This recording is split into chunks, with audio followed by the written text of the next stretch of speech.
ഖുർആൻ്റെ മേലുള്ള എഴുത്തിൻ്റെ അർത്ഥം ഞാൻ പറയാതെ തന്നെ സാമാന്യ ബുദ്ധിയുള്ള ഒരാൾക്ക് മനസ്സിലാവും.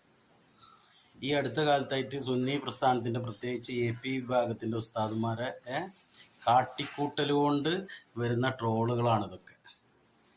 സ്വന്തം പല്ല് കുത്തി മണപ്പിക്കുക.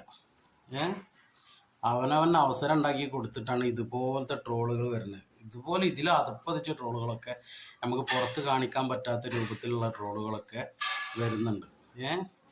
യുക്തിവാദ സംഘത്തിൻ്റെ പേരിൽ അവർ വേറെ രൂപത്തിലുള്ള, ഇതിനൊക്കെ അവസരം അന്ധമായിട്ടുള്ള വിശ്വാസം, ഇത്രയും കാലം ഇല്ലാത്ത അന്ധമായിട്ടുള്ള പുതിയ പുതിയ പുതിയ വിശ്വാസങ്ങൾ സുന്നി വിഭാഗങ്ങൾ, അങ്ങനെ തന്നെ പറയാം, സുന്നി വിഭാഗങ്ങൾ. അതിൽ AP വിഭാഗം മൈക്കും കിട്ടിയിട്ടുണ്ടെങ്കിൽ അല്ലെങ്കിൽ യൂട്യൂബ് ചാനലുണ്ടെങ്കിൽ അതിൽ കയറി ഇരുന്നിട്ട് എന്തും പറയാന്നുള്ള ഒരു അടിസ്ഥാനത്തിലാണ്, അതിൻ്റെ ഭാഗമായിട്ട് വരുന്ന ട്രോളുകളാണ് ഇതൊക്കെ.